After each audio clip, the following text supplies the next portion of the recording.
walau tubuh pun lemah. Syukur atas kasih sayang dari Sang Penyelamat.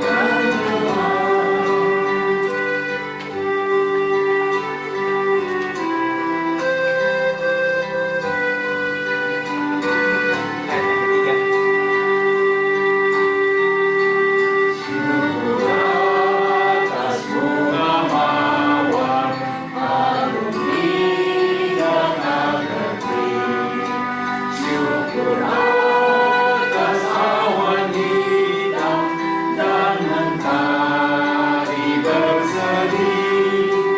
Syukur atas suka duka yang kau pilih tiap saat. Dan firman-Mu-lah pelita agar kami bersesat.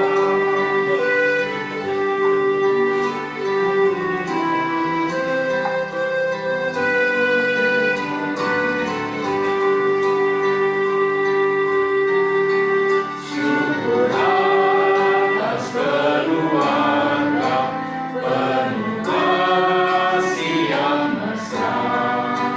Syukur atas perhimpunan yang memberi sejahtera. Syukur atas kekuatan kala duka dan kesal. Syukur atas pengharapan kini dan selamanya.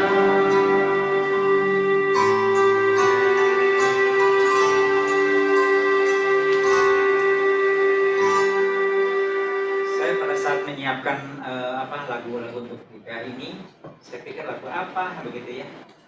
Nah, kalau dilihat kan kita saat ini di Jakarta secara khusus mengalami satu kondisi di cuaca dan alam yang kurang baik, gitu ya, polusi yang sangat tinggi. Jadi istri saya tuh hampir setiap hari dia cek di HP, ini berapa kadarnya daripada polusi ini. Nah, ternyata yang banyak sekali di atas 200. Jadi itu udah sangat tidak sehat dan juga panasnya sangat gitu ya. Jadi saya pikir aduh kenapa begini gitu ya. Tapi akhirnya saya melihat bahwa meskipun kita seperti ini, kita tetap harus bisa bersyukur bahwa Tuhan memelihara kita gitu. Meskipun kondisi sekeliling kita harus jaga seperti pakai masker dan yang lain kalau keluar gitu ya. Itu satu hal yang memang kita harus lakukan gitu. Tapi lebih dari itu bahwa apapun yang terjadi kita tetap mesti bersyukur gitu ya untuk apa yang Tuhan berikan rahmatnya setiap hari pada kita. Jadi ketika bangun pagi saya pun boleh bersyukur melihat kalau saya naik ke atas gitu ya rumah di lantai ketiga, matahari yang bersinar begitu ya. Meskipun udara sekelilingnya penuh debu kayak polusi begitu ya, tapi tetap saya melihat bahwa Tuhan tetap pelihara kita. Kita bisa bernapas dengan bebas dengan hidup yang baik. Biar lagu ini juga boleh menjadi kekuatan kita pada malam hari ini. Dan juga ketika dikatakan syukur juga atas keluarga yang penuh kasih yang besar. Jadi ini juga satu hal yang saya bersyukur untuk keluarga yang Tuhan berikan kesatuan dengan saya dan anak-anak. Saya juga bersyukur gitu ya, tetap Tuhan pelihara sampai saat ini. Dan saya berharap juga Bapak Ibu sekalian yang yang ada di onsite maupun di online juga boleh merasakan akan berkat Tuhan ini. Mari kita akan buka di Bapa di dalam sorga, terpujilah nama-Mu Tuhan. Jika pada malam hari ini kami boleh datang kepadamu, kami boleh bernyanyi bersyukur untuk segala rahmat-Mu setiap hari kepada kami. Kami boleh menerima semua apa yang Tuhan sudah berikan buat kami yang terbaik, sehingga kami boleh berdiri di sini, kami boleh hadir di sini, kami boleh melihat, mengalami sendiri akan kasih setia Tuhan. Biarlah kami selalu bersyukur kepadamu Tuhan. Dan jika pada malam hari ini kami berkumpul bersama untuk mengadakan pemahaman Alkitab, kiranya Tuhan sendiri akan menolong kami untuk boleh menyiapkan hati dan pikiran kami, untuk kami fokus dan kami boleh menerima di dalam firman-Mu yang kami akan bahas yang oleh Pendeta Roni, supaya sungguh itu boleh berguna, bermanfaat, dan juga boleh kami lakukan dan kami boleh hidupi di dalam kehidupan kami. Tuhan, kami mau serahkan acara pada malam hari ini ke dalam tangan-Mu. Hanya di dalam nama Tuhan Yesus kami sudah berdoa dan mengucap syukur. Amin. Pada malam hari ini diambil di dalam Keluaran 1 sampai 13 ya. Mungkin Bapak Ibu sekalian ada yang sudah baca mungkin di rumah ya. Saya coba baca ayat 1 sampai pasal 1 sampai 13. Ini sangat menarik. Nanti Abang Pak Roni akan membawakannya ya pada malam hari ini. Saya lihat bagaimana ini sejarah umat pilihan Allah, yaitu bangsa Israel, akan keluar di dalam perbudakan sampai Tuhan tolong keluar dengan baik. Dan bagaimana perjalanannya yang sungguh menarik dan sungguh kadang-kadang kita di luar akal pikiran kita gitu. Tapi biarlah nanti kita sama-sama akan melihat pembahasan yang Pak Roni akan sampaikan, dan juga nanti kalau dari kita ada yang mau tanya jawab silakan siapkan gitu. Kita akan masuk di dalam, sebelumnya satu lagu lagi, firman-Mu berita bagi kami.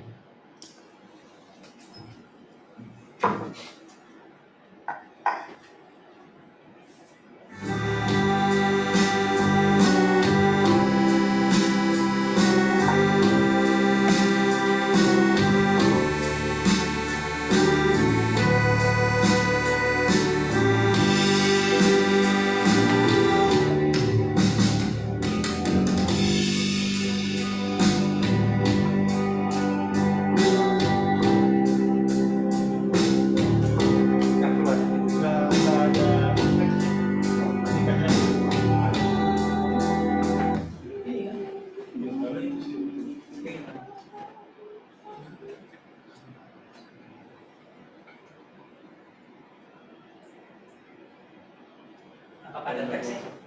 Ada.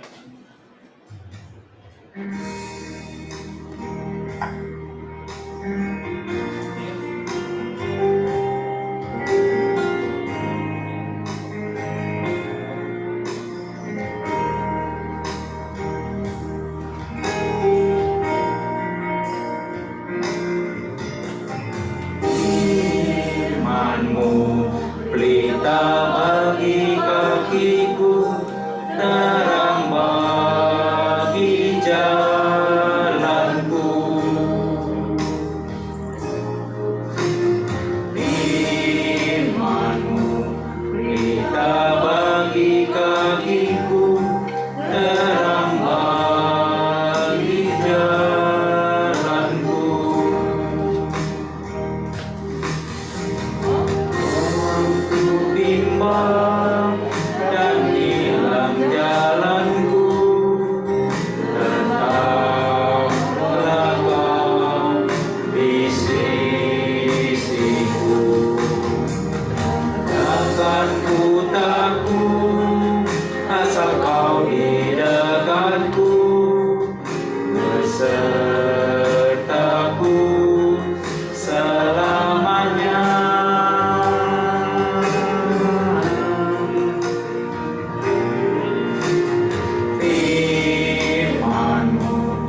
kakiku, terang bagi jalanku. Bagi jalanku. Saya serahkan ke Pak Ronin selanjutnya.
Ya baik, selamat malam Ibu Bapak Saudara.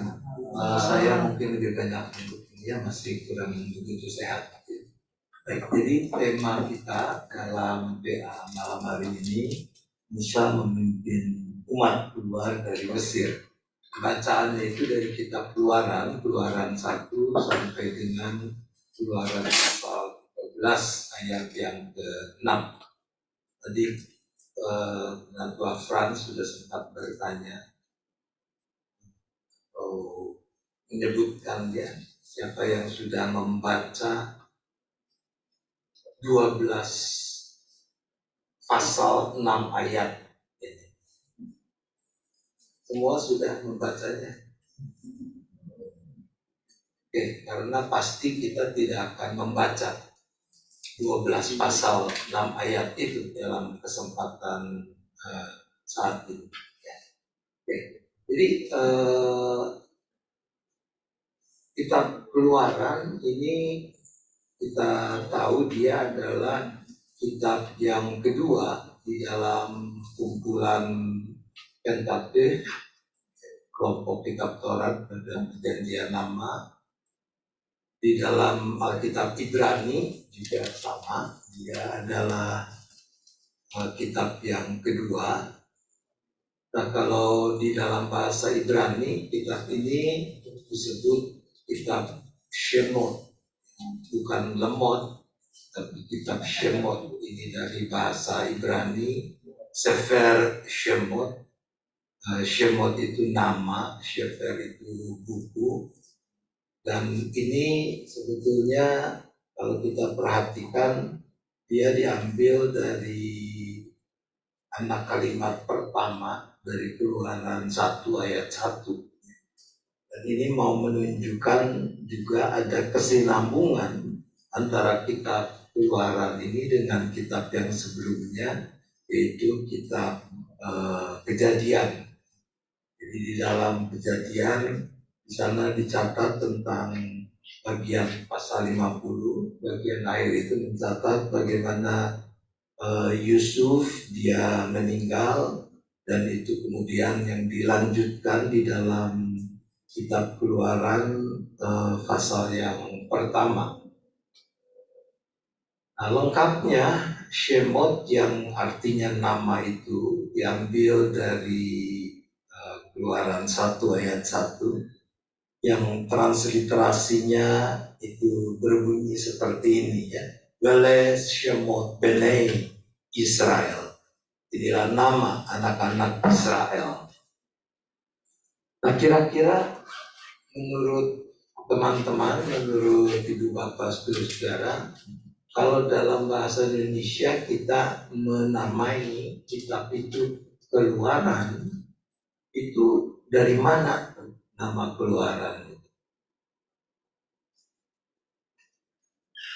Ada yang mau menduga? Yes, mari Pak Sugiarto. Karena di kitab ini terjadi keluarnya bangsa Israel dan Mesir. Karena peristiwa yang dipersaksikan dalam kitab ini itu adalah peristiwa bagaimana orang-orang Israel ini keluar ya dari tanah perbudakan, dari tanah Mesir. Oke. Sekalipun kalau kita nanti pada bagian yang berikutnya ya, karena ini baru bagian yang pertama, kalau kita membaca di dalam kitab Keluaran, sebetulnya paling tidak ada dua bagian besar. Dua bagian besar. Yang pertama memang bicara tentang keluarnya orang-orang Israel dari Mesir. Tetapi ada bagian yang kedua, itu kira-kira separuh dari 40 pasal dalam kitab Keluaran, itu bicara tentang ikatan perjanjian. Ikatan perjanjian antara Allah dengan Israel. Tapi yang Pak Sugiarto tadi katakan itu benar, bahwa nama Keluaran itu ada hubungannya dengan peristiwa keluarnya orang-orang Israel dari negeri perbudakan, dari tanah Mesir. Jadi nama itu, istilah Keluaran ini, boleh dikatakan dia adalah terjemahan bebas dari nama kitab ini di dalam Alkitab versi Septuaginta, yaitu Alkitab berbahasa Yunani. Jadi di dalam Septuaginta, kitab ini disebut Exodus.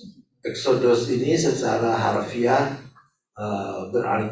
bisa berarti seperti ini ya, kepergian, keberangkatan, keluar, keluaran, perpisahan, bahkan juga bisa berarti perpecahan, akhir, penutupan, kematian. Dia adalah gabungan dari kata depan prefix yang artinya keluar, di luar, dari, dan kata hodos. Hodos itu jalan, tapi juga bisa seperti ambang pintu, jalur, perjalanan, metode. Itu arti dari kata hodos, dan ketika digabungkan maka dia dipakai untuk merujuk pada peristiwa keluarnya bangsa Israel dari Mesir sebagai pembebasan dari perbudakan yang mereka alami sekitar 4 abad itu. Nah, jadi nama Yunani kitab ini kemudian diserap ke dalam bahasa Latin dan kemudian juga bahasa Inggris menjadi Exodus.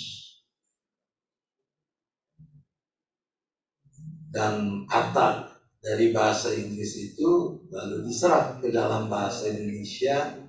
Dan sekarang dalam Kamus Besar Bahasa Indonesia kita juga sudah menemukan lema Exodus yang diberi penjelasan artinya adalah perbuatan meninggalkan tempat asal oleh penduduk secara besar-besaran.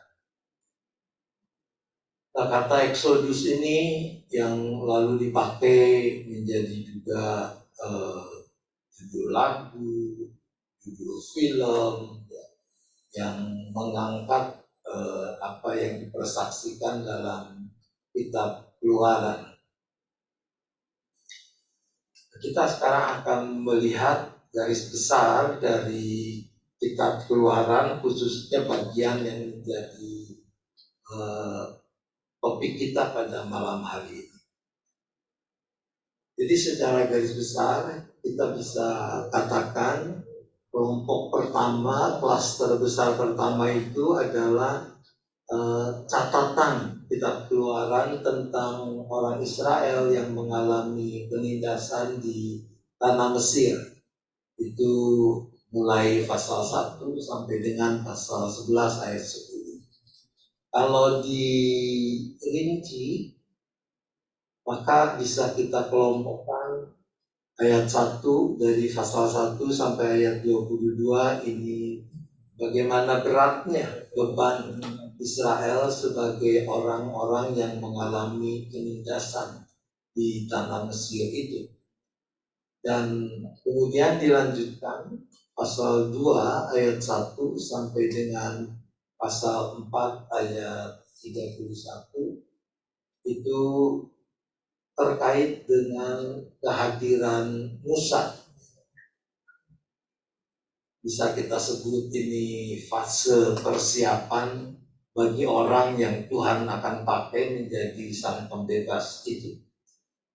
Jadi mulai dengan pasal 2 ayat 1 sampai dengan 15a itu mencatat peristiwa kelahiran Musa.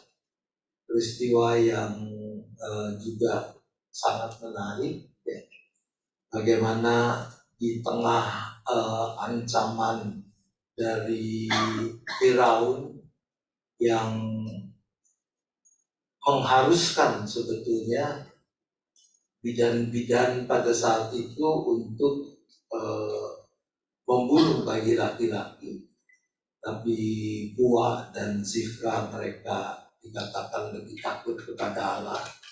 Mereka tidak mau melakukan itu, dan ketika Firaun melakukan interogasi, ditanya kok bisa, lalu mereka mengatakan iya soalnya ini nyonya-nyonya Ibrani ini kuat-kuat, sebelum kami datang mereka udah pada beranak duluan. Nah, kemudian Firaun mengambil kebijakan lain untuk membatasi jumlah pria Israel, yaitu orang Ibrani ini, yaitu dengan mengharuskan kalau bayi laki-laki harus dibuang. Nah, di tengah situasi seperti itulah Musa dilahirkan. Ada yang ingat nama orang tua Musa? Orang tuanya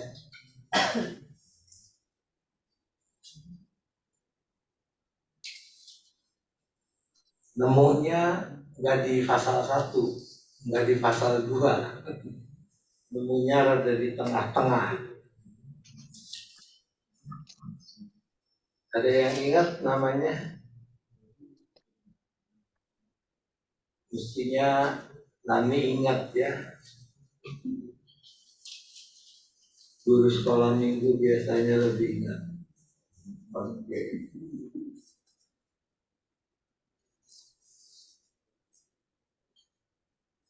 Itu adanya di Keluaran 6. Ya, Keluaran 6 ayat 19. Keluaran 6 ayat 19. Jadi ayat 13 sampai dengan 26 itu bicara tentang nenek moyang Musa dan Harun. Lalu ayat 19 mencatat nama orang tua Musa. Amram, itu nama ayahnya, memperistri Yochebed. Sebenarnya masih famili. Yochebed disebut saudara ayahnya. Dan perempuan ini melahirkan Harun dan Musa. Ini nama orang tuanya Amram dan Yochebed. Oke. Nah, sampai dengan ayat 15a itu bicara bagaimana Musa secara singkat dicatat di sana sampai dengan kira-kira umur 40. Lalu bagian yang kedua itu peristiwa di mana Musa dia harus melarikan diri, kemudian menjalani 40 tahun yang kedua dari masa hidupnya. Itu Keluaran 2 ayat 15b sampai dengan ayat 20. Ada yang ingat kenapa Musa harus melarikan diri?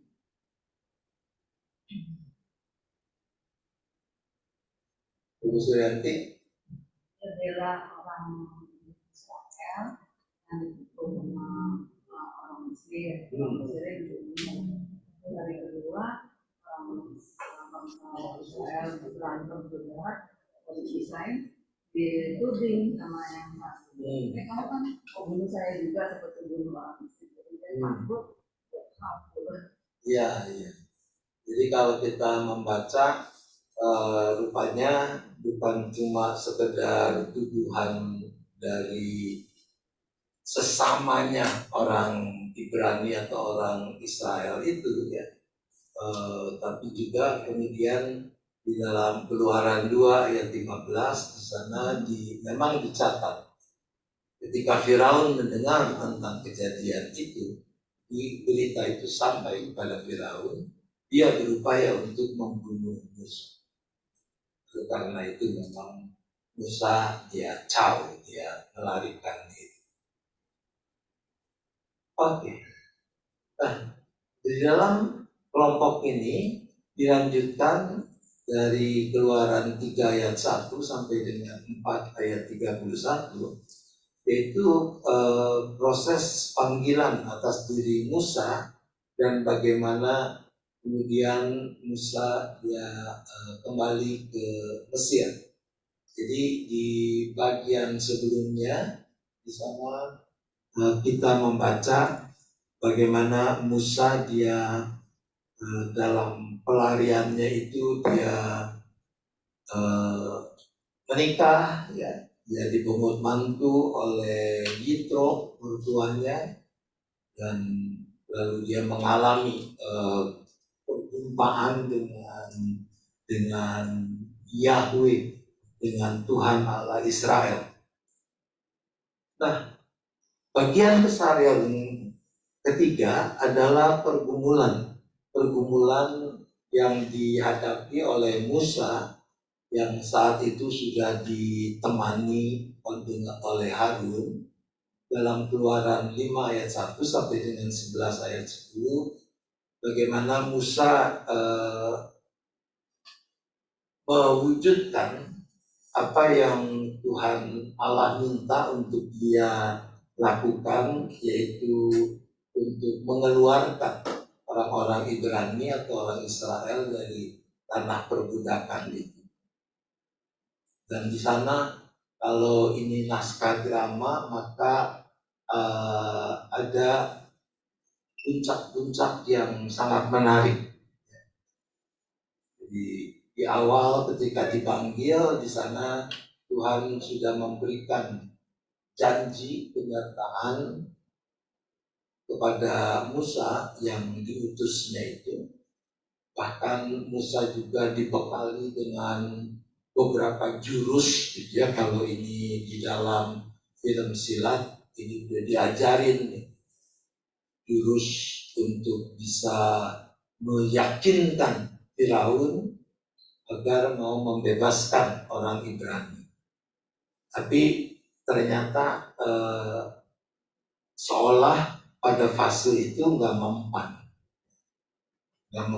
malah respons dari Firaun justru mengakibatkan orang-orang Israel itu mengalami penindasan yang makin berat. Misalnya ketika Firaun memutuskan buat mereka yang memang ditugasi, antara lain membuat semacam batu bata itu ya, itu tidak lagi disediakan jerami, mereka harus cari sendiri jeraminya dan seterusnya.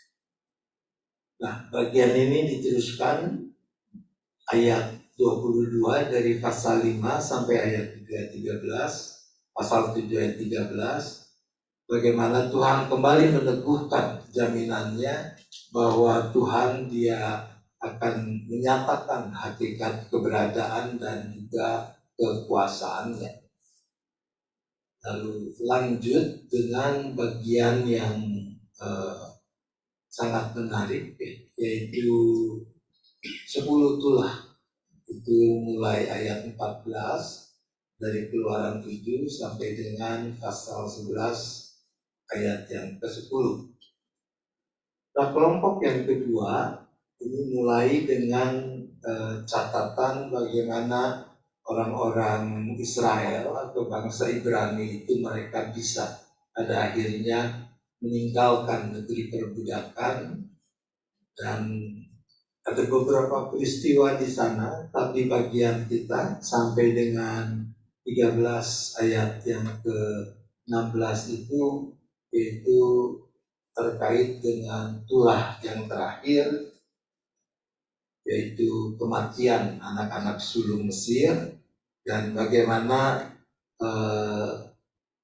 Tuhan memberikan perintah supaya orang-orang Israel ini mulai merayakan apa yang kemudian kita kenal sebagai tradisi Pesah, ya, atau Paskah Yahudi.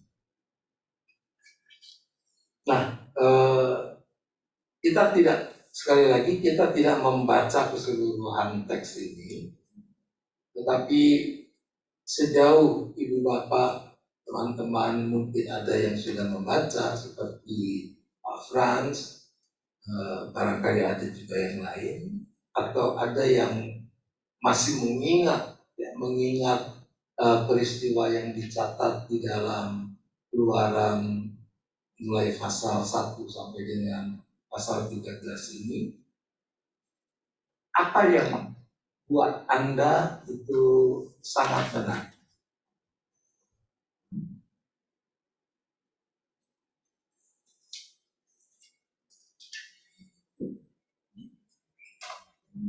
Besar Israel selama 40 tahun. Gimana? Terus? Pemimpin terbesar Israel selama 40 tahun, terus membebaskan Israel di penindasan di Mesir, sama memimpin menyeberangi Laut Merah, Laut Tiberau, terus membawa ke Gunung Sinai, Musa, terus mengumpulkan di Gunung Pasir di sebelah timur Sungai Yordan untuk menyeberangi tanah perjanjian. Siap, oke ya. Jadi sekali lagi ini Dr. PA memang membagi Keluaran ini dalam beberapa bagian ya. Jadi bagian kita adalah sampai tulah yang terakhir, sampai mereka mulai meninggalkan tanah Mesir setelah merayakan Paskah tadi. Jadi urusan nyebrang Laut Merah dan seterusnya ini next ya di dalam kesempatan PA yang berikutnya. Oke. Terima kasih ya Bu Rosita. Ada lagi yang lain?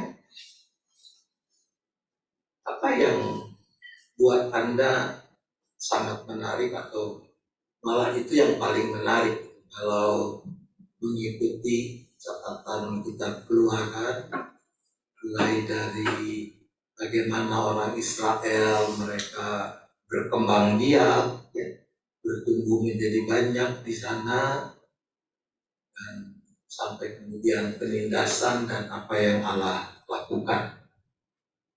Mungkin dari teman-teman yang mengikuti secara daring juga bisa berbagi ya. Jadi pertanyaan saya adalah apa sih yang kalau yang Anda ingat, kalau Anda tidak sempat membaca, apa yang paling menarik untuk Anda? Nanti Pak Frans ya yang memandu kalau ada yang dari. Pak Roni, saya mau tanya. Yes. Saya pernah ditanya oleh kakaknya dari Mami saya semua. Yaitu gini Pak, kenapa bangsa Israel itu adalah bangsa yang merebut tanah orang lain? Kenapa Tuhan tidak katakanlah bikin satu negara yang dari ini tidak menjajah orang lain? Kan seolah-olah bangsa Israel itu bangsa yang kejam juga gitu, menjajah negara lain dan menguasai semuanya. Gimana Pak tentang hal ini? Ya, Baik, ya, jadi ini kaitannya dengan tanah perjanjiannya itu, ya. Jadi tanah perjanjiannya itu yang adalah tanah Kanaan itu kan bukan tanah kosong, itu tanah yang sudah berpenghuni. Ada suku-suku bangsa yang memang sudah tinggal di sana. Jadi ketika Israel menempati negeri yang mereka maknai sebagai negeri perjanjian itu, maka memang mau tidak mau mereka sebetulnya merebut tanah itu dari suku bangsa yang sudah lebih dulu berdomisili di sana. Jadi menurut saya ya tentu itu akan bergantung dari sudut pandang. Sudut pandang apakah kita mau menempatkan dan memaknai peristiwa itu di dalam rangkaian kalau mau tetap pakai kata sejarah, mau menempatkannya di dalam rangkaian sejarah keselamatan yang Allah berbuat, yang kita tahu ujungnya kan bukan cuma buat orang-orang Israel saja. Kita mengingat inti perjanjian yang Allah lakukan dengan Abraham adalah bagaimana supaya melaluimu dan keturunanmu segala kaum, maksudnya segala bangsa itu mendapat berkat. Nah, kalau dilihat dari perspektif itu, mungkin memang kita bisa saja kita bertanya kenapa Tuhan tidak kasih tanah yang lain. Secara geografis barangkali memang yang paling subur yang memungkinkan bangsa itu bisa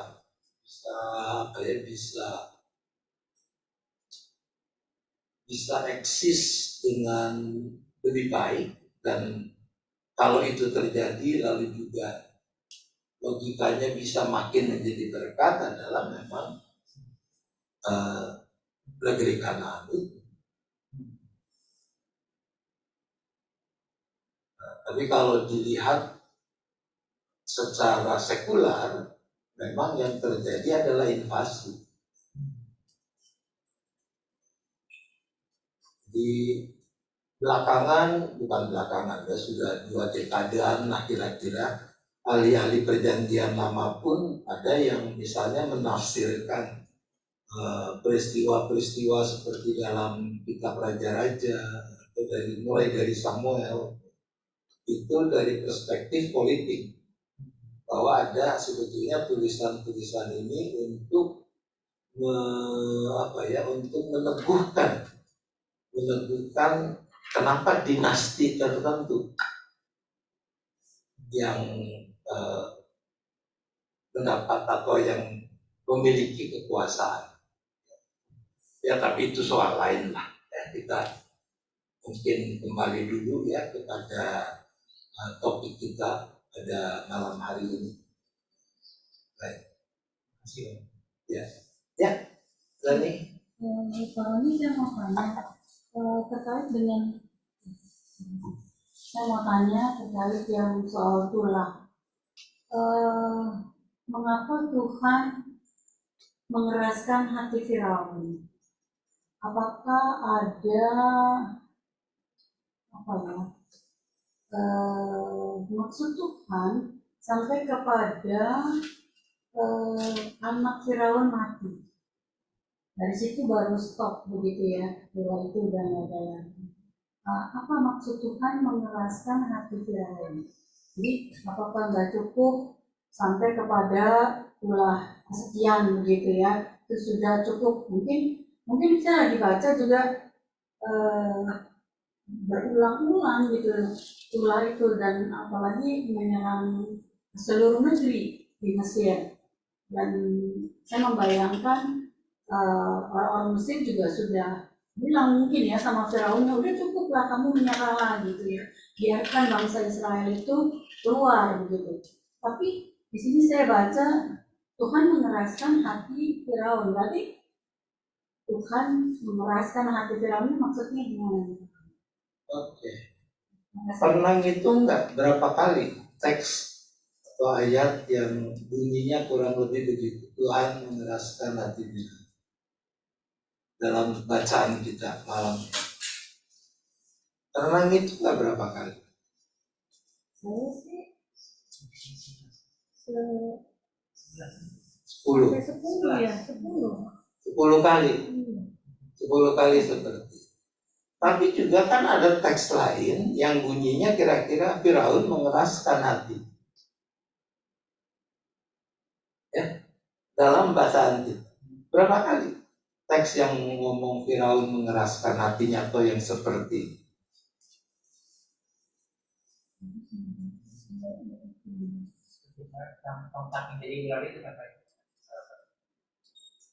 10 kali juga. Oke, jadi ini ayat yang sulit ya dalam tanda petik. Itu pertanyaan Nani, Tuhan mengeraskan hati Firaun. Jadi yang ini adanya di sini nih. Keluaran 4 ayat 21, 7 ayat 3, 9 ayat 12, 10 ayat 1, ayat 20, ayat 27, 11 ayat 10, 14 ayat 4, 8, 17.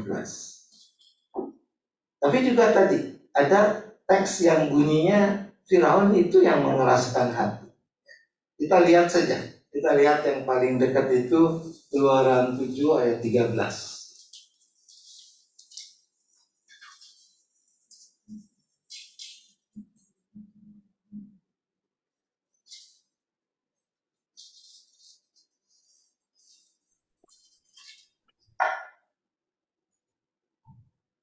Tidak persis sama mengeraskan hati, tapi di situ ada yang boleh tolong bacakan?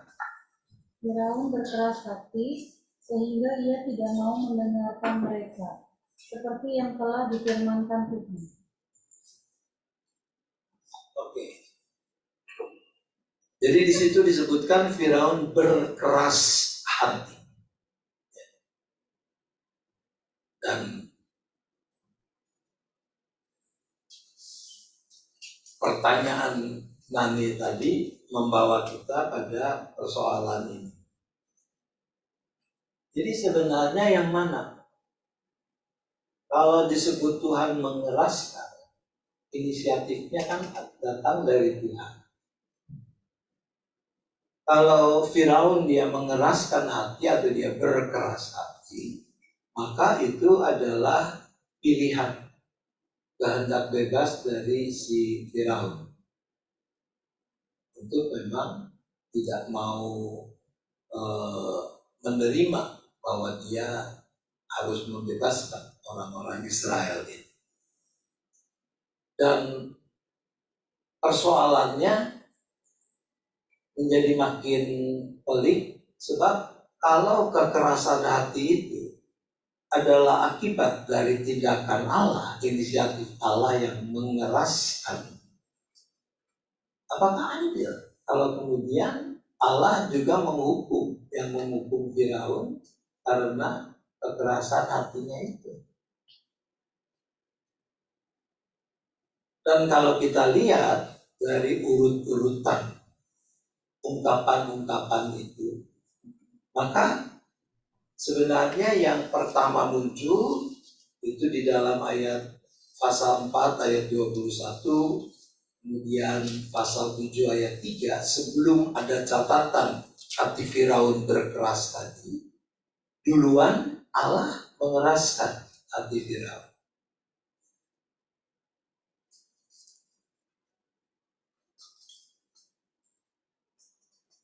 Jadi ada kesan bahwa ini nih diset gitu ya. Ini kok ada kayak skenario-nya nih. Ada skenario-nya kalau Ahmad Albar bilang dalam lagunya, dunia ini panggung sandiwara. Kita cuma puppet, kita cuma boneka-boneka. Tapi apakah memang seperti itu? Nah, kalau kita melihat ada beberapa hal. Yang pertama, Mari kita lihat Keluaran pasal 3 ayat 19.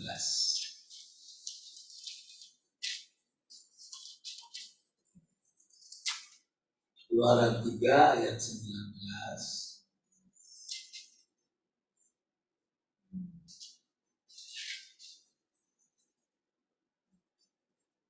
Ini masih di awal, ya, yaitu dalam percakapan Tuhan Allah dengan Musa.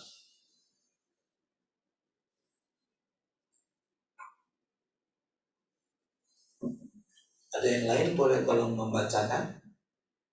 Tetapi aku tahu bahwa Raja Mesir tidak akan membiarkan kamu pergi, kecuali dipaksa oleh tangan yang kuat. Bolehlah ayat 20-nya sekalian. Aku akan melayangkan tanganku untuk memukul Mesir dengan segala perbuatan yang ajaib yang akan kulakukan di tengahnya. Sesudah itu baru ia akan membiarkan kamu pergi. Baik, ya. Jadi dari teks ini di sana dicatat atau dikemukakan bagaimana Allah di dalam tentu kemahatauannya itu.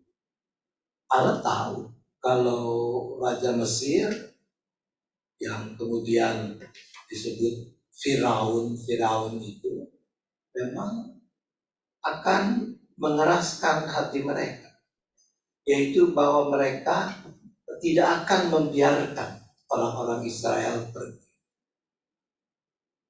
Dan berarti catatan ini mau mengingatkan bahwa kecenderungan untuk mengeraskan hati itu memang sudah ada dalam diri Firaun. Jadi bukan Allah di awal yang membuat atau mengkondisikan bahwa Firaun ini atau Raja Mesir ini mengeraskan hati.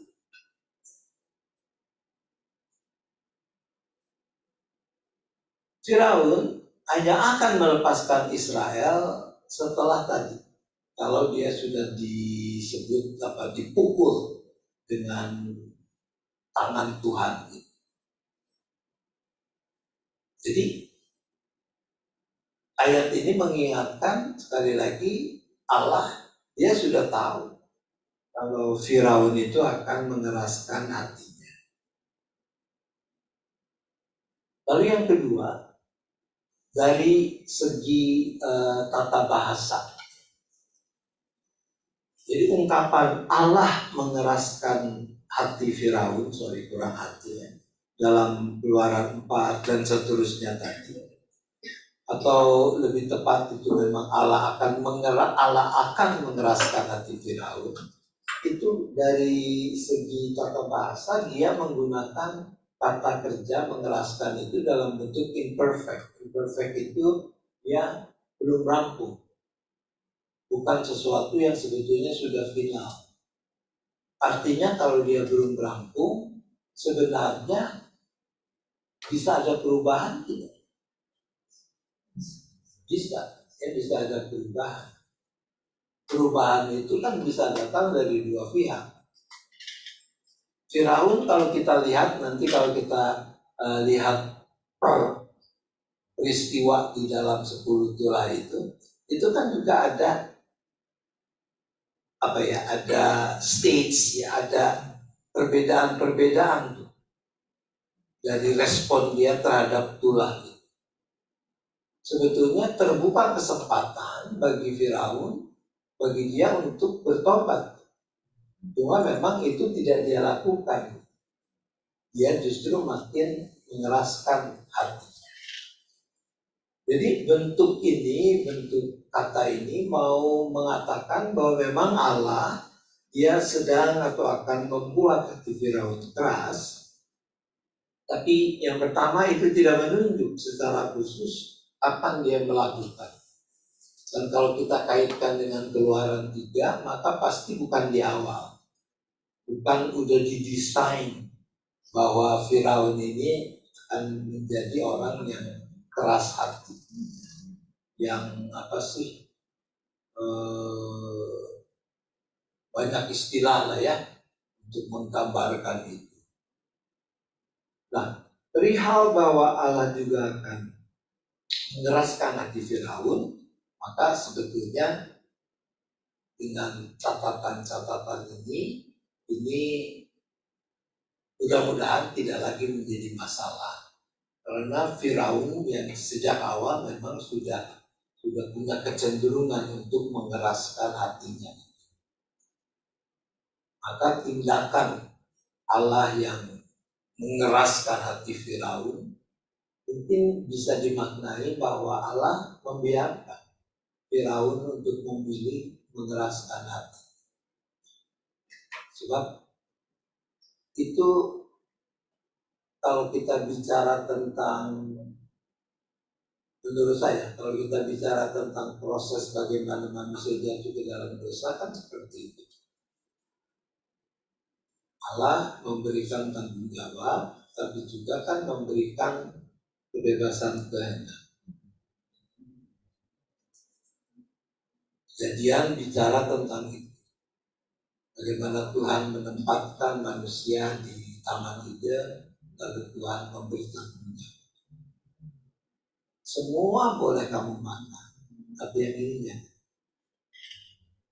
Tapi manusia nggak disetel untuk tidak melakukan larangan itu. Nggak diprogram begitu, sebab manusia tetap adalah manusia yang punya kebebasan kehendak. Dan begitu juga lah dengan Tuhan. Tuhan Allah tidak akan mengatur supaya Firaun dia tidak mengeraskan hatinya, supaya dia merespons dengan benar. Tidak. Itu diberikan kebebasan. Dan kalau kita lihat di dalam 10 tulah itu memang jadi menarik nih.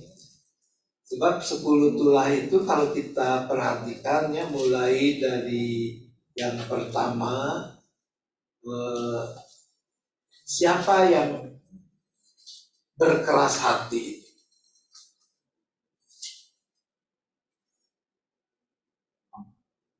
Tulah pertama itu Keluaran 7 mulai ayat 14. Yang air menjadi darah. Jadi kan udah nih ya, bagian sebelumnya itu sudah mencatat bagaimana Musa dan Harun menghadap Firaun, menyampaikan apa yang dikehendaki Tuhan. Sampai kemudian juga melakukan beberapa mujizat kecil, yaitu dengan melempar tongkat yang jadi ular.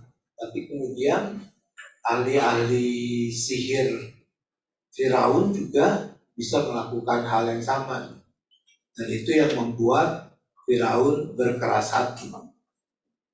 Sebab kurang menggugah ya, kalau cuma tongkat jadi ular, gue juga bisa gitu kira-kira kata Firaun.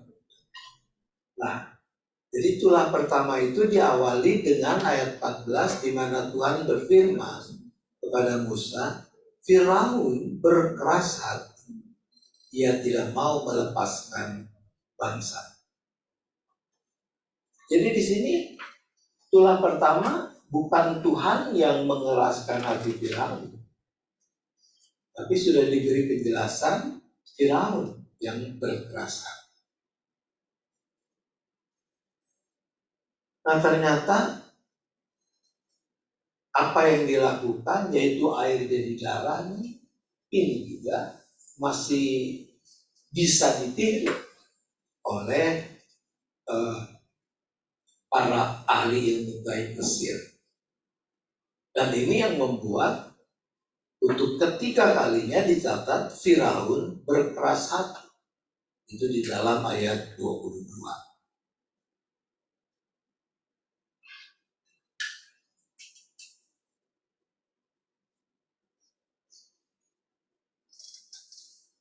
Lalu tulah kedua ini Suike Gloris.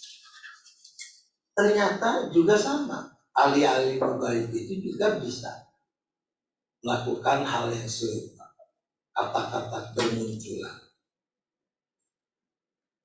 Terus lalu sebelum pindah ke tulah ketiga, di sana di dalam ayat yang ke-15, yaitu ketika mulai pulih keadaan, di sana dikatakan Firaun melihat keadaan mulai pulih, ia mengeraskan hati. Jadi Firaun lagi yang mengeraskan hati. Kemudian tulah ketiga udah mulai angkat tangan nih para ahli sihir orang-orang Mesir ini, sebab nggak bisa, yaitu mendatangkan nyamuk ini, nggak bisa. Mereka udah ngomong ayat 19 mencatat, lalu berkatalah ahli-ahli itu kepada Firaun, ini perbuatan tangan ilahi. Tetapi Firaun berkeras hati. Jadi itu datang dari diri Firaun sendiri. Tulah keempat, lalat pikat. Ini lalat besar yang juga mengisap darah. Ini juga nggak bisa yang lain. Di sini kita melihat Firaun sudah mulai bargaining. Ayat yang ke-25 mengatakan, dia udah mulai sepertinya mau nyerah. Pergilah, mempersembahkan kurban kepada Allahmu. Di negeri ini saja boleh mempersembahkan kurban, tapi nggak usah keluar. Tapi udah boleh tuh. Jadi ada langkah maju sebetulnya. Tapi ternyata setelah tulah itu lewat, ayat 32 kembali mencatat. Tapi kali ini pun Firaun tetap mengeraskan hatinya dan tidak membiarkan bangsa itu pergi. Sama tulah kelima, penyakit sampar pada ternak, juga sesudah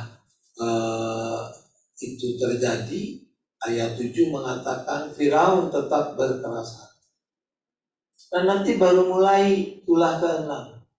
Tulah ke-6 di sana mulai ada catatan Tuhan mengeraskan hati Firaun.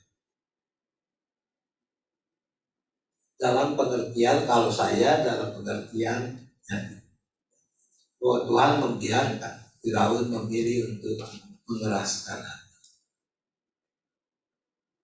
Itu terus sampai tulah-tulah berikut.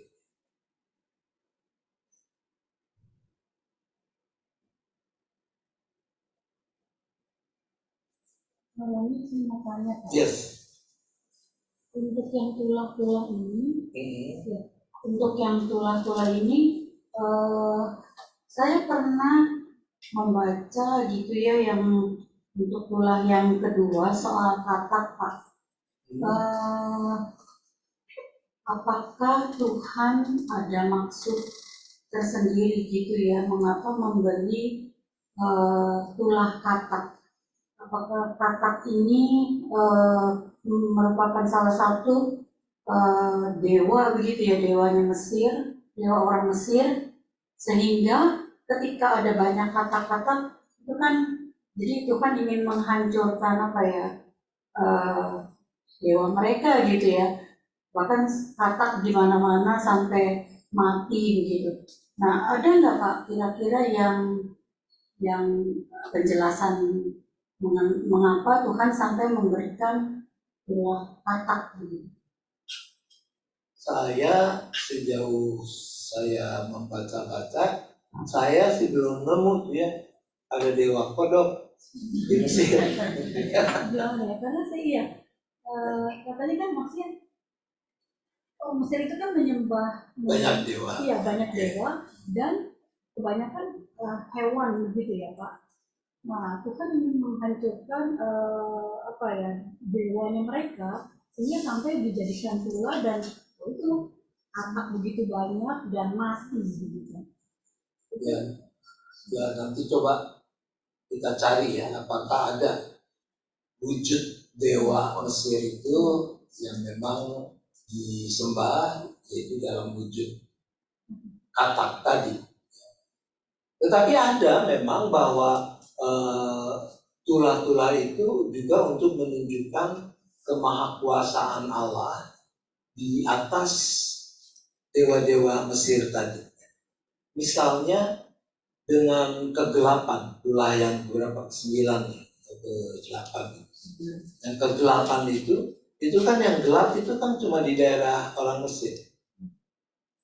Padahal orang Mesir itu menyembah Ra. Ra itu dewa matahari. Kenapa yang terang cuma justru di Goshen, di tempat wilayah orang-orang Ibrani, orang Israel. Itu kan bukankah itu juga mau mendemonstrasikan bahwa Ra yang kalian sembah itu sebetulnya tidak berdaya ketika Yahweh, Tuhan Allah Israel itu berkarya. Tapi sekali lagi tadi soal Suike ya, nanti coba dicari lagi ya, apakah memang ada dewa itu. Dari teman-teman Yang online, yang di rumah, apakah ada yang ingin bertanya?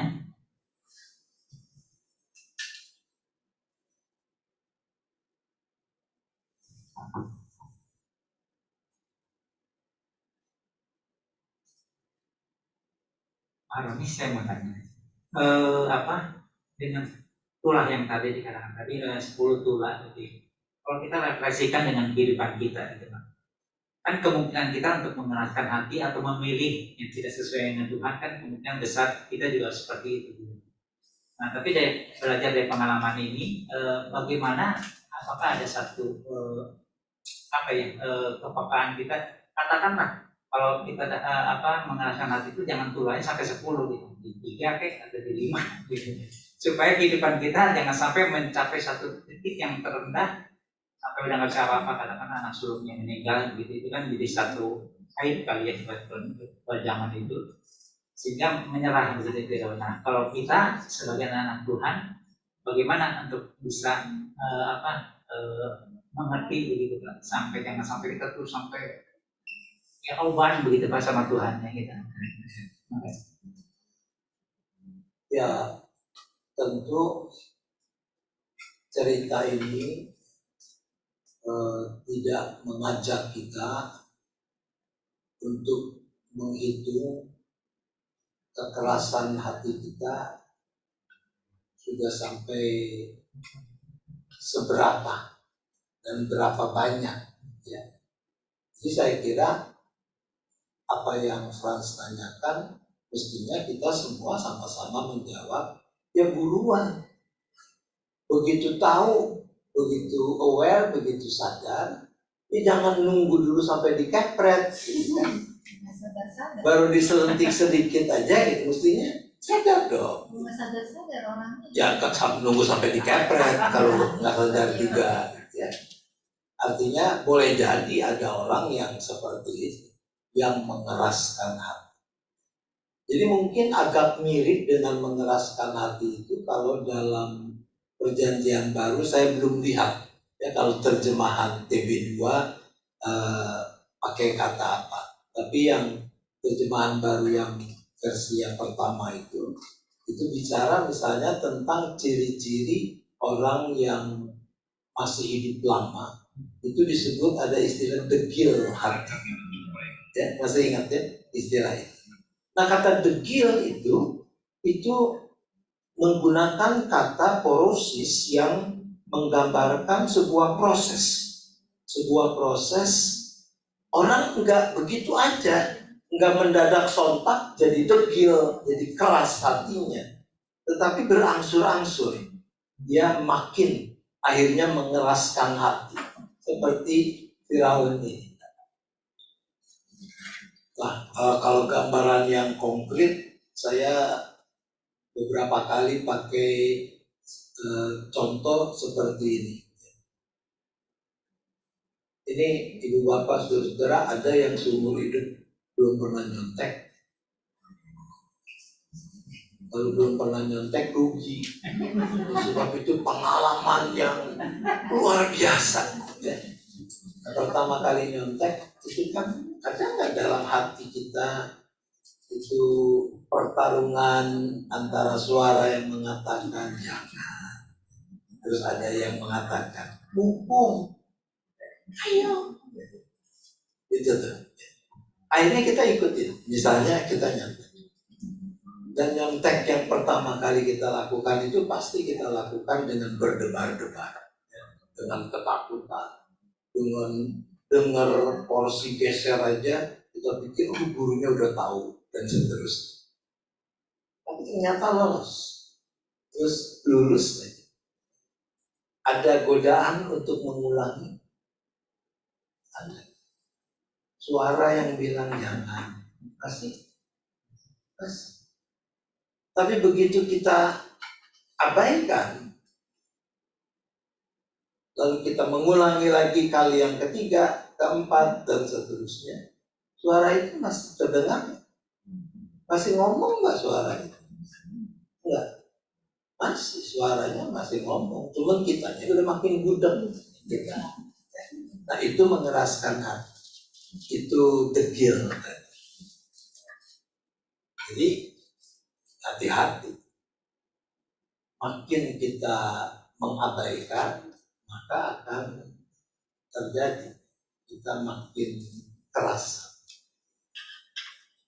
Sampai satu saat mungkin yang terpaksa Tuhan kepret. Bukan lagi cuma selentik. Yes. Masih tertarik yang soal tulah itu tulah yang dari pertama sampai yang ke-9 itu, apakah itu semua ada kaitannya dengan kondisi alam di Mesir gitu ya Pak? Karena kalau saya perhatiin kan lalat, terus nyamuk, katak gitu ya. Terus yang air menjadi darah. Air menjadi darah saya juga pernah baca katanya itu salah satu fenomena di mana ada bulan-bulan tertentu ada kayak kebocoran apa begitu ya di daerah Mesir yang memang jadi kayak jadi kemungkinan walaupun memang tidak seluruh Mesir, hanya sebagian begitu. Apakah memang Allah memakai keadaan alam di sekitar Mesir itu, Pak? Karena gini, saya ngebayangin gini, kenapa nyamuk, kenapa katak gitu ya, bukan yang lain gitu.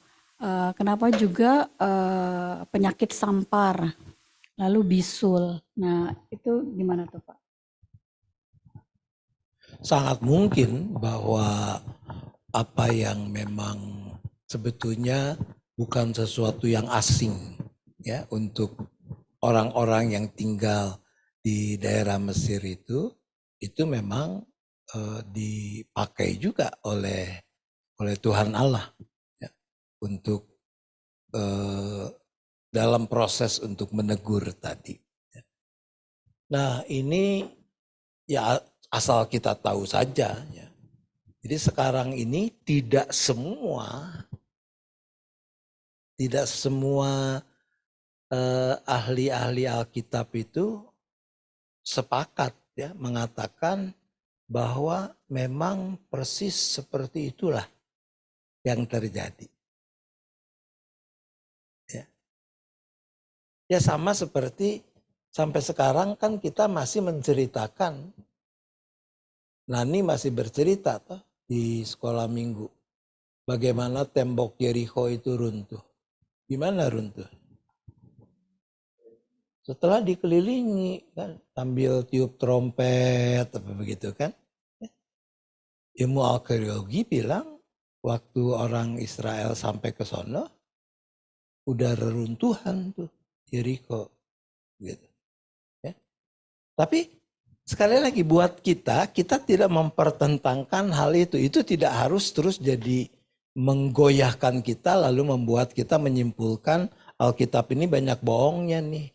Enggak. Ya. Tapi bagaimana memang ada bentuk-bentuk misalnya cerita-cerita yang dipakai buat mengekspresikan keyakinan iman tentang siapa Allah itu. And that's okay. Jadi balik lagi pada pertanyaan Nani, bisa nggak bahwa berbagai tulah itu memang ada hubungannya dengan situasi atau kondisi negeri di mana orang-orang ini memang hidup? Sangat besar kemungkinan itu. Kaitannya mengeraskan hati ya. Firaun mengeraskan hati. Karena mungkin Firaun juga berpikir, orang-orangnya saya juga bisa melakukan hal yang sama seperti itu. Hanya satu kan yang terakhir yang memang mereka tidak bisa lakukan. Hanya dua yang mereka bisa lakukan, Hanya selebihnya nggak bisa. Iya, hanya dua yang bisa dilakukan.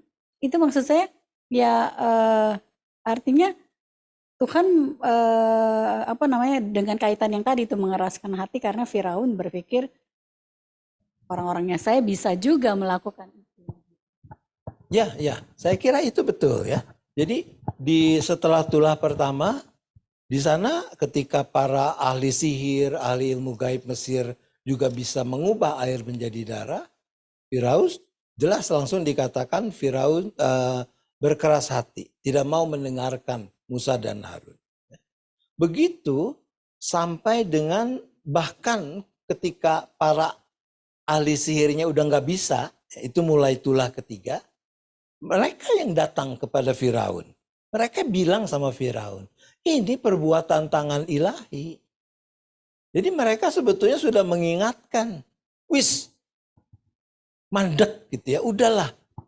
Jangan terus menantang yang ilahi ini. Kita nggak bisa. Kita nggak sanggup kok melakukan seperti yang mereka lakukan. Tapi tetap Firaun mengeraskan hati. Ya. Terus mulai tadi ya. Tadi kita udah melihat, oke, boleh beribadah tapi jangan keluar. Nanti berikutnya boleh tapi cuma pria. Yang perempuan dan anak-anak nggak boleh. Nanti naik lagi tuh bargainingnya. Boleh, tapi ternaknya nggak boleh. Supaya ada borah gitu ya, ada yang disandera. Sampai akhirnya ujung-ujungnya ya terpaksa sampai ke puncaknya yang tulah ke-10 itu. Nah, jadi apa yang tadi saya mau balik lagi, apa yang Franz tanyakan, mari kita semua bijaksanalah. Ya. Masa mesti nunggu tulah ke-10 dulu? Ya. Tulah ke-1/4 aja mestinya udah dong. Gitu. Ya. Jangan nunggu sampai yang ke-10. Baik.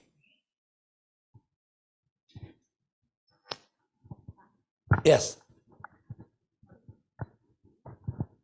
Saya tuh malah kagum ya dengan kesabaran Tuhan malah sebetulnya. Kok sampai 10 kali tetap tidak dibasmi gitu kan. Kalau mau yang terakhir aja yang ke-10 jadi nomor 2 atau nomor 1 kan udah langsung selesai gitu ya. Jadi memang Tuhan itu selalu memberikan waktu gitu untuk supaya sadar sendiri gitu ya. Tapi memang saya malah kagum gitu ya.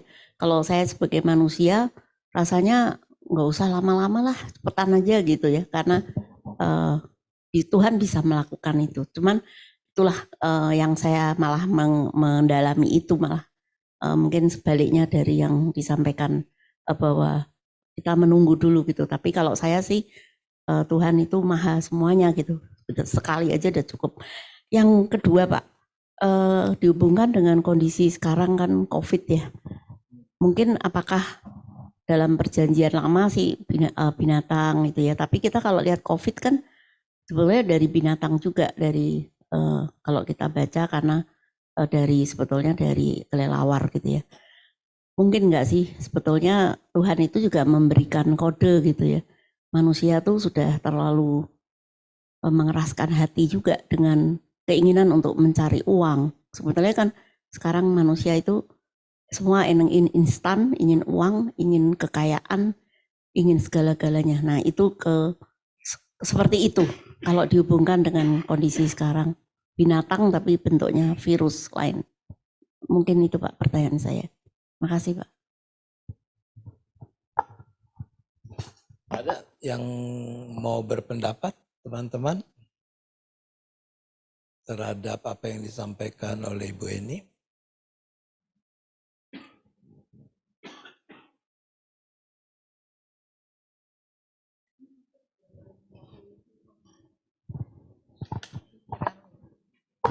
Kita sebagai manusia mungkin kita tidak bisa berpikiran seperti yang Tuhan kehendaki. Jadi kalau kita bilang, wah ini begini-begini, ini mungkin dulu begini. Mungkin kita nggak boleh ngomong begitu, mungkin menurut saya. Karena pikiran Tuhan sama pikiran kita kan beda. Makasih.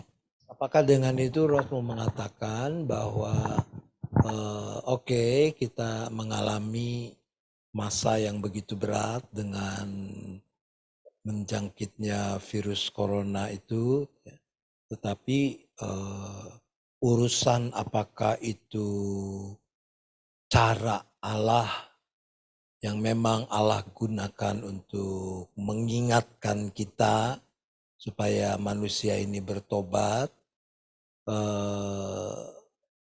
itu tidak perlu sampai sejauh itu. Apakah begitu? Kira-kira gitu. Jadi, Oke. ya maksud saya, jadi saya tadi juga kurang gitu ya. Maksud saya pikiran Tuhan kan kita nggak tahu apa yang Tuhan pikirkan. Masa kita dahului apa yang terjadi COVID ini? Oh ini karena ini gini. Berarti kita mendahului Tuhan. Jadi kita terima aja apa yang terjadi. Ya keadaan yang terjadi ini ya kita terima aja gitu. Kita nggak bilang, oh Tuhan karena ini ya Tuhan jadi bikin COVID gitu. Jadi kita mendahului pikiran Tuhan maksud saya. Oke. Memang bisa realitas itu bisa dimaknai menurut saya dengan berbagai sudut pandang ya yang tidak harus sama.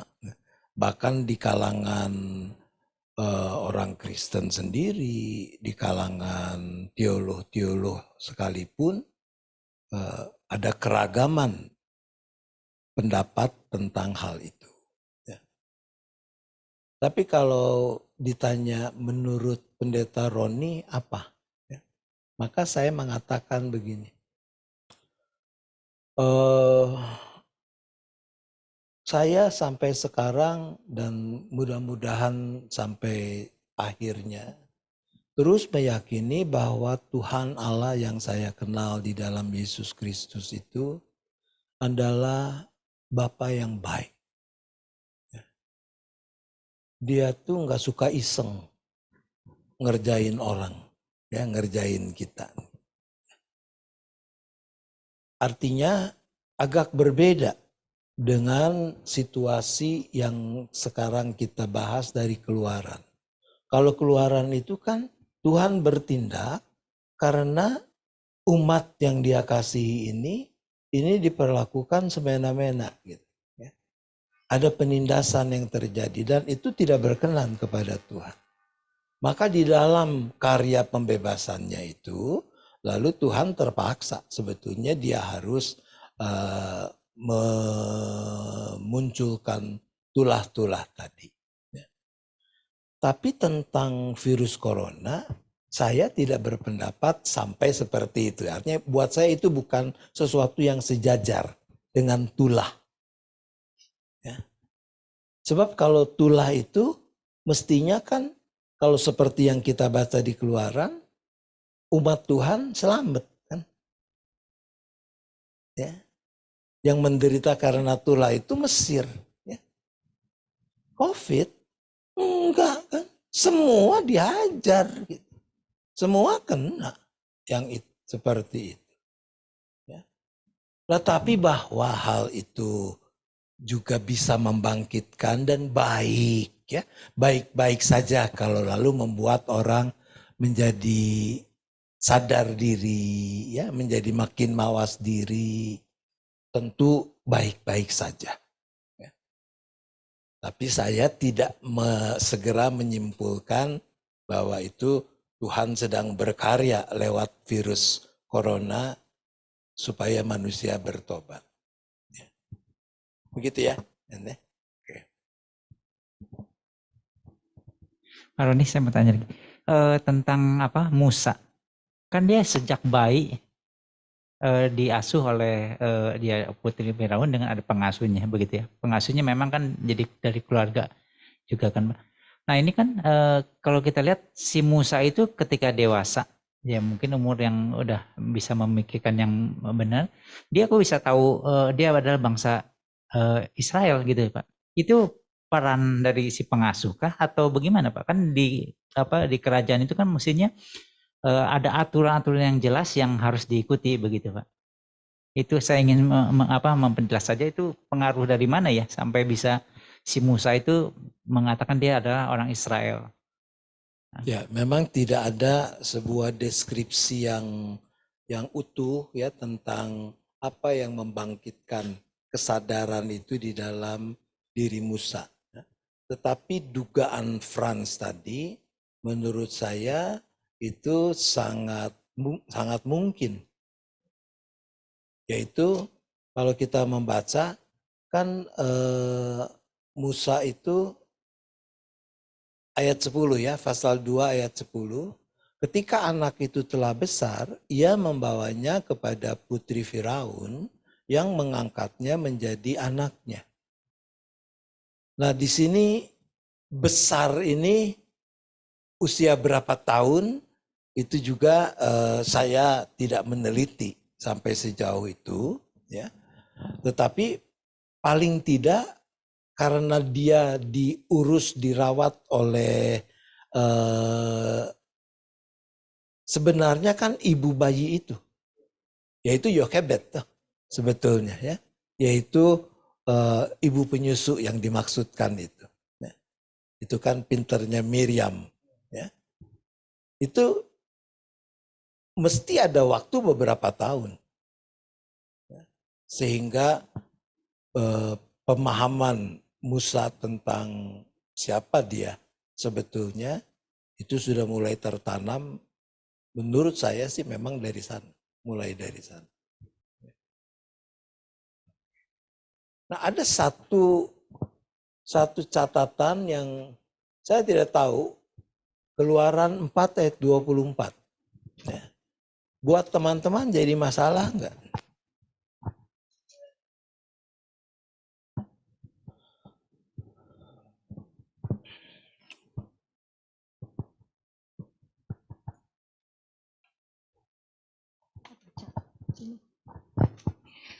Keluaran 4 ayat 24.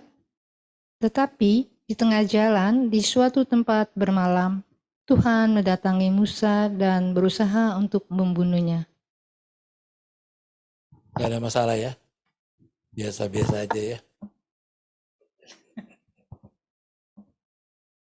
Aneh.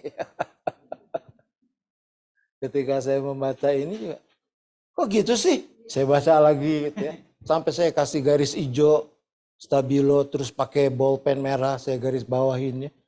Tetapi di tengah jalan di suatu tempat bermalam, Tuhan mendatangi Musa dan berusaha untuk membunuhnya. Baru diutus, susah-susah dibujuk. Ya. Sekarang kok mau dibunuh? Kira-kira kenapa?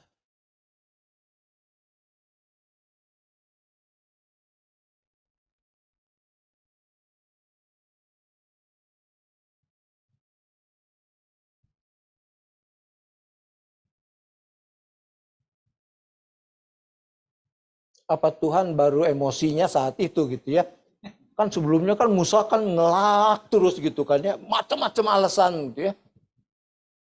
Terus baru setelah sekian lama baru marah nih Tuhan, kurang ajar.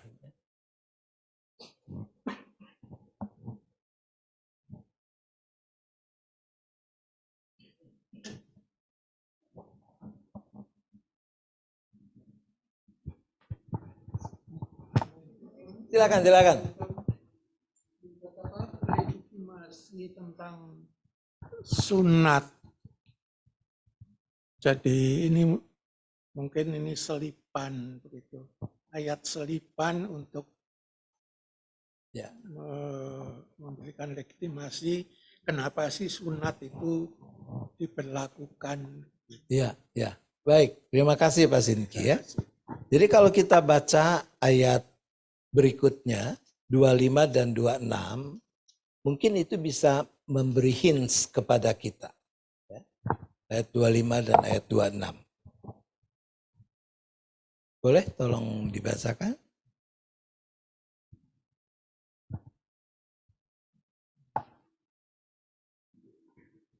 Lalu Sipora mengambil pisau batu, memotong kulit hitanan anaknya, kemudian menyentuh kaki Musa dengan kulit itu sambil berkata, "Sesungguhnya engkau pengantin darah bagiku." Oleh karena itu Tuhan membiarkan Musa, pengantin darah, kata Sipora waktu itu, sehubungan dengan sunat. Jadi ada ahli yang mengatakan kemungkinan memang Musa ini sudah lalai untuk menyunatkan anaknya. Padahal sunat itu kan tanda perjanjian. Itu mulai dari Abraham mula. Jadi tradisi itu suatu tradisi yang sangat kuat yang harusnya dirawat. Dan di dalam ayat-ayat ini misalnya ini sangat jelas. Ayat Kejadian 17 ayat 10 itu yang menegaskan tentang tanggung jawab. Inilah perjanjianku yang harus kamu pegang antara aku dengan kamu serta keturunanmu, yakni setiap laki-laki di antara kamu harus disunat. Lalu ada juga punishment kalau itu tidak dilakukan. Itu dari Kejadian 17 ayat 14. Orang yang tidak disunat, yakni laki-laki yang tidak dikerat kulit khatannya, maka orang itu harus dilenyapkan dari antara orang-orang sebangsanya. Ia telah mengingkari perjanjian. Jadi di dalam konteks inilah Musa dia bertanggung jawab sebagai bapak, anaknya harus ikut tradisi tanda perjanjian itu yang mungkin memang tidak ia lakukan. Dan Sipora begitu aware, dia segera menyunat anaknya, lalu dicatat tadi dia menyentuhkan kulit khatan anaknya itu pada kaki Musa.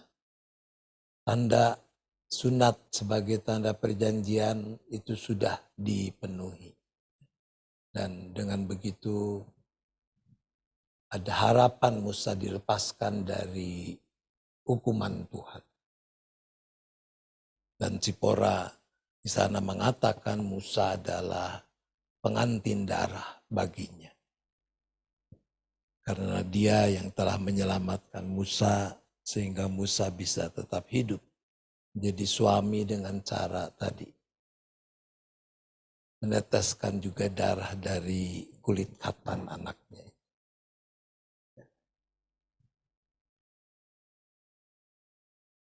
Oke, Mbak Sugiarto silakan.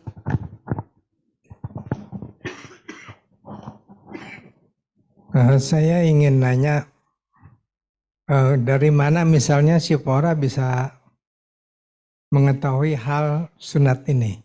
Karena tidak jelas dari mana. Ayahnya memang seorang imam, tapi kan juga tidak disebutkan imam Yahudi. Dia kan seorang dari Midian.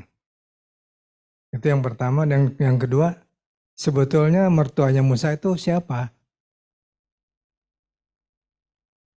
Yitro, atau yang pertama kali disebut namanya adalah apa? Rifael gitu ya, apa ya? Ada dua yang disebutkan namanya. Yang di Keluaran 2 itu bukan Yitro. Rehuel kalau nggak salah. Atau ini dua nama adalah satu orang juga gitu. Terima kasih. Baik. Ya. Yang pertama, dari mana Sipora tahu tradisi itu? Ya, tentang sunat tadi. Kalau menurut saya sih secara nalar itu sesuatu yang bisa dikatakan pengetahuan umum. Sebab orang-orang Ibrani itu, orang Israel itu jumlahnya kan udah banyak banget. Dan dengan komunitas yang begitu besar, maka saya membayangkan mestilah tradisi-tradisi yang utama yang mereka praktikan itu juga dikenal oleh even katakan tadi bahwa Yitro atau Rehuel tadi itu anggap saja itu bukan orang Ibrani, ya. Mereka sangat wajar kalau mereka tahu tentang itu. Ya. Karena samalah seperti misalnya kita bukan orang yang merawat tradisi Jawa, ya, karena kita bukan dari suku itu misalnya. Tetapi buat orang yang tinggal di Jawa ini, kan kita nggak asing juga kalau dengar ada hajatan apa, ini midodareni, ya. Kita tahu, gitu. Sekalipun kita tidak mempraktikannya. Saya sih beranggapan seperti itu, ya, Pak Sugiarto. Lalu memang menarik ini, apakah Rehuel itu sama dengan Yitro? Nah, saya bisa kita cek, ya.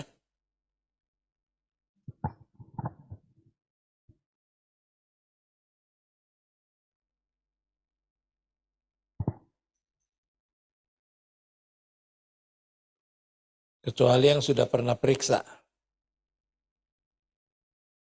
Pernah?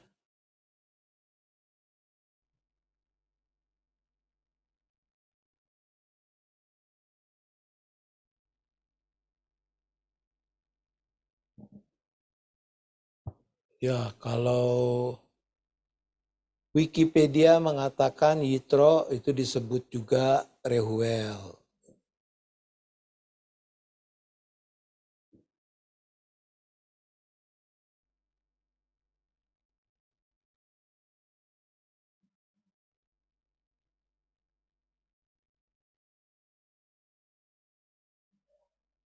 Sama.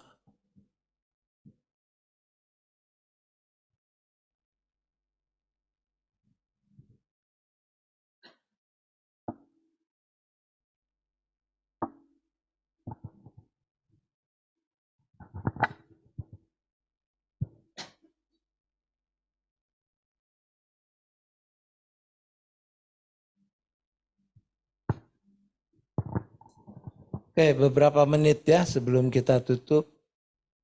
Menurut kita nih, kalau kita ngikutin riwayat Musa, sebenarnya apa sih ya yang membuat Musa jadi enggan ketika Tuhan mula-mula memanggil dia?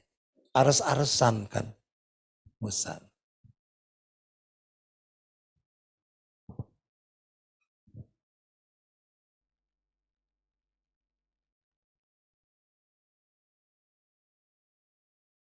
Rupa-rupa alasan dia cari.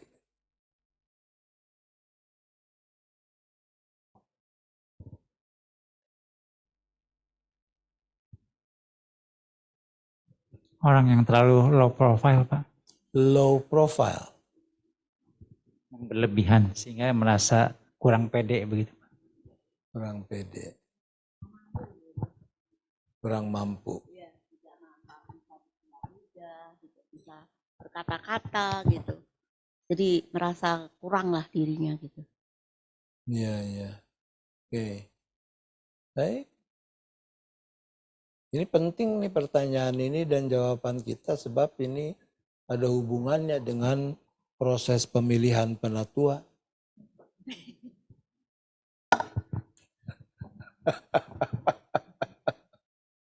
Iya kan?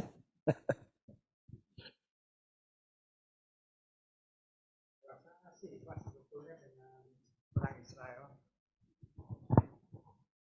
Saya kira Asing, ya. merasa asing karena dia sendiri kan berada di lingkungan orang Israel itu mungkin hanya beberapa tahun pada waktu dari kecil.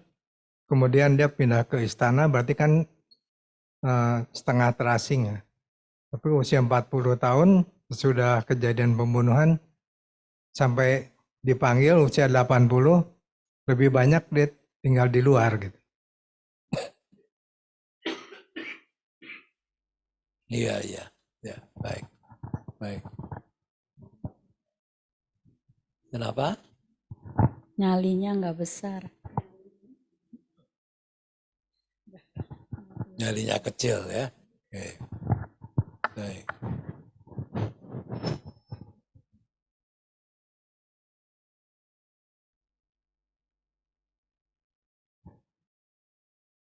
Saya kira semua yang teman-teman katakan itu ya nggak ada yang salah sih.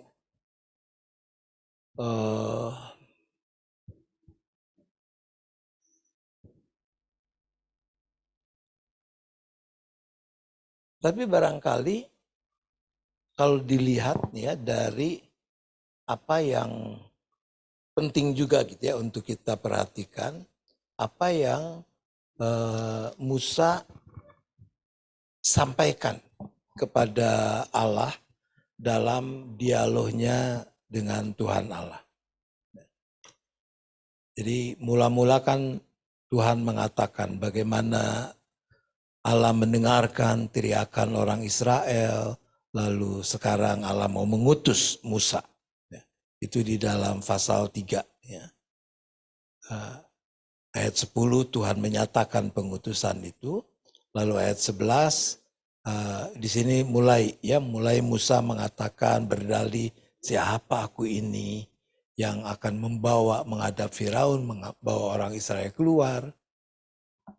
Lalu ayat 12, aku akan menyertai engkau, ini respons Tuhan. Inilah tandanya bagimu, bahwa aku yang mengutus engkau. Apa tandanya? Yang dimaksudkan dalam pasal 3 ayat 12. Ternyata tanda itu adalah apabila engkau telah membawa bangsa itu keluar dari Mesir, engkau akan beribadah kepada Allah di gunung ini. Ini sebetulnya kan agak membingungkan ya. Tanda itu kan mestinya yang melegitimasi sekarang untuk supaya aku yakin, aku mantap untuk melakukan. Ya. Tapi kalau kita baca ayat 12, ternyata tanda itu dikaitkan dengan nanti. Kalau bangsa itu sudah beribadah kepadaku. Maka di ayat 12 Musa menjawab dengan pertanyaan lagi. Kalau nanti aku temui orang Israel, mereka bertanya, siapa namanya? Aku harus jawab apa? Nah ini jangan-jangan salah satu persoalan yang juga Musa sendiri hadapi. Jadi sederhananya begini Ibu Bapak Saudara-saudara.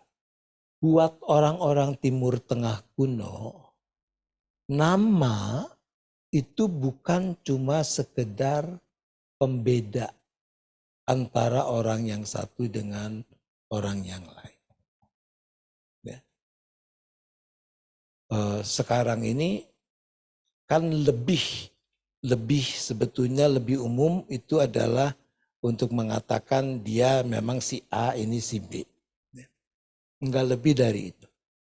Tetapi di Timur Tengah kuno, nama itu bermakna dia menunjukkan hakikat dari yang empunya nama. Jadi kalau Musa bertanya, siapa namamu? Sebetulnya yang dipertanyakan adalah hakikatmu siapa?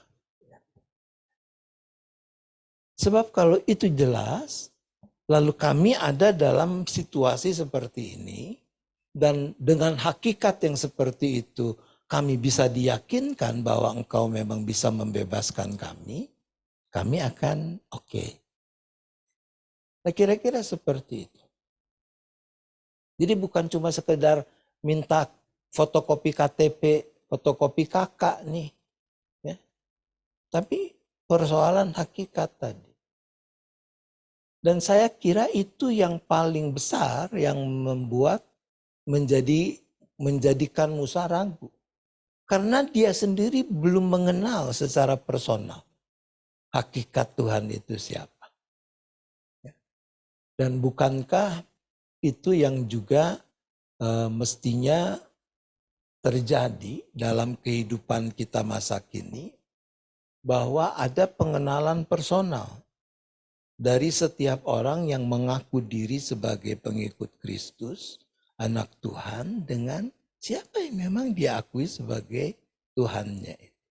Itu yang kita katakan terjadi perjumpaan dengan Tuhan. Lalu apa jawab Tuhan? Ayat 14, firman Allah kepada Musa, aku adalah aku. Ehye, Asher Ehye dalam bahasa Ibraninya. Nah, kalimat itu, Ehye, Asher Ehye ini, dia bisa juga diterjemahkan, aku adalah sebagaimana aku ada.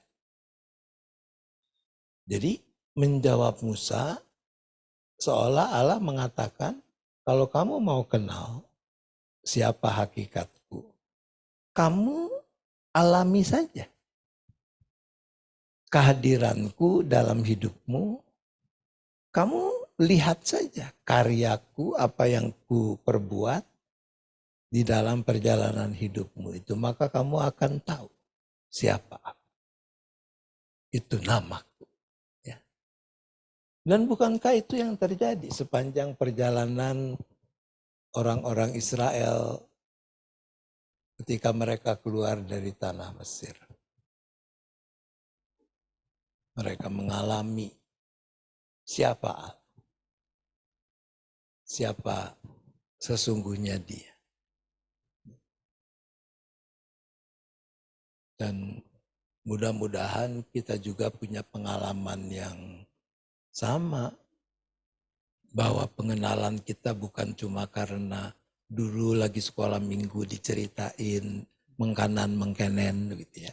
Kalau orang Cirebon bilang, dulu lagi katekisasi diajarin begini begitu.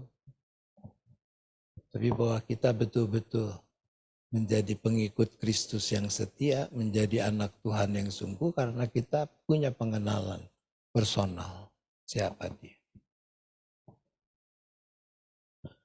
Baik. Yes. Siapa aku? Aku adalah aku. Keluaran 15 ayat 1 ya dan seterusnya. Nyanyian Musa dan Israel. Pada waktu itu Musa bersama orang Israel menyanyikan kidung ini bagi Tuhan. Aku hendak bernyanyi bagi Tuhan, sebab ia luhur dan jaya, kuda dan penunggangnya dicampakkannya ke dalam laut. Ayat 2, Tuhan itu kekuatanku ya, Bu, dan itu sampai ayat 18. Ya, Bu. dan seterusnya. Ibu jangan baca sampai dan ayat seterusnya, 18. Ya, makasih. Ya, jadi itu kan hasil perjalanan. Ya. Hasil perjalanan mereka, akhirnya mereka mulai mengenal. Ya. Aku adalah sebagaimana aku ada. Ya. Betul, kalau Ibu katakan ayat 15, pasal 15. Cuma tugas saya sampai pasal 13. Makanya saya nggak kemari, Bu. Ya.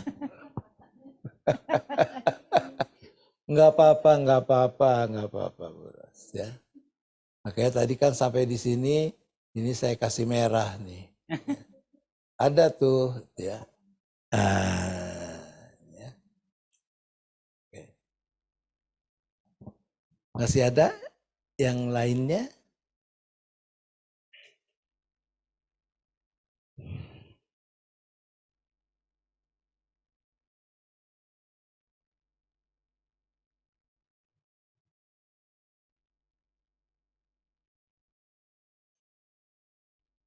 Ya, kalau tidak ada, saya kira boleh kita cukupkan. Oke, terima kasih Pendeta Roni yang sudah membawakan dengan baik. Sehingga kita pada malam hari ini boleh ada satu yang kita katakan tadi, bagaimana Tuhan mengajarkan kepada Musa untuk bisa dikatakan secara hidupnya untuk mengalami gitu. Siapa Allah yang sebenarnya? Ya, jalanilah hidup ini. Demikian juga dengan kita ya. Mari kita dengan PA ini, pemahaman Alkitab ini juga kita menghidupi apa yang kita sudah miliki, firman Tuhan yang kita bisa setiap saat kita membacanya gitu. Bahkan kita lihat kalau di negara-negara tirai bambu gitu ya, mereka masih ada kesulitan untuk membaca firman Tuhan saja sembunyi-sembunyi. Sedangkan kita bebas gitu ya. Nah, dengan peristiwa Musa membawa keluar bangsa Israel dari Mesir, itu juga merupakan satu hal yang kita perlu belajar dari pengalaman mereka. Jangan sampai kita menjadi seperti bangsa Israel, sampai harus mengalami seperti orang Mesir gitu ya. Mesir harus mengalami tulah 10 kali gitu ya. Sekali lagi kami biarlah melalui PA ke depan ini kita sama-sama selalu untuk belajar tentang firman Tuhan. Selanjutnya apakah ada pengumuman dari Ibu Nani?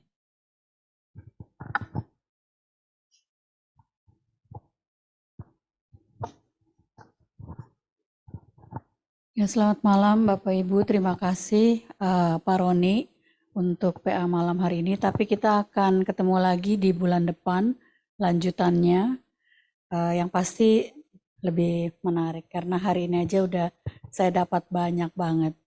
Dan supaya lengkap kita pengetahuan kita, diharapkan Bapak Ibu bulan depan bisa kembali hadir. Itu aja, terima kasih. Jadi masih ada 2 kali lagi ya, jadi 2 bulannya Bu ya. Yang dipaparkan tadi sampai kita boleh keluaran lagi ya. Gitu. Saya minta Pak Roni untuk menutup di dalam doa. Mari kita berdoa. Bapa di sorga, kami bersyukur untuk kesempatan yang Tuhan berikan dan kami boleh belajar bersama-sama untuk mengingat lagi, untuk sebagian makin mendalami apa yang dipersaksikan Alkitab, khususnya bahan kami malam ini dari Keluaran pasal 1 sampai dengan pasal 13. Ya Bapa, tolong kami supaya semua yang boleh kami alami dalam pemahaman Alkitab malam ini tidak cuma sekedar menambah pengetahuan bagi kami, tapi sungguh-sungguh juga memberikan kepada kami dorongan untuk mau mengimplementasikannya di dalam keseharian hidup yang kami jalani. Kami percaya bahwa Engkau sendirilah yang akan memampukan kami untuk mempraktikkan kebenaran firman-Mu dalam keseharian hidup yang kami jalani. Sebentar kami akan akhiri, kami akan berpisah satu dengan yang lain. Tuhan yang tetap sertai berkati kami yang akan meninggalkan gedung gereja ini. Tuhan juga tetap sertai anak-anak-Mu yang ambil bagian lewat aplikasi daring di tempat masing-masing. Tuhan yang sertai dalam istirahat sepanjang malam ini. Besok kami boleh bangun dalam kondisi yang semakin baik. Terima kasih ya Bapa. Ampuni dosa dan salah kami, agar tidak menghalangi kepenuhan anugerah-Mu. Kami memohon hanya di dalam nama Yesus. Amin. Oke, terima kasih Erwin, Revan. Ya, terima kasih.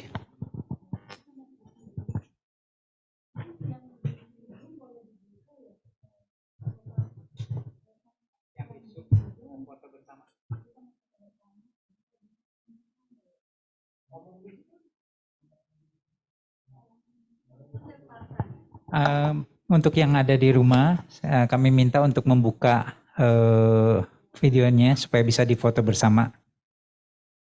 Untuk Pak Sim, Bu Miranda, untuk Ibu Liliana.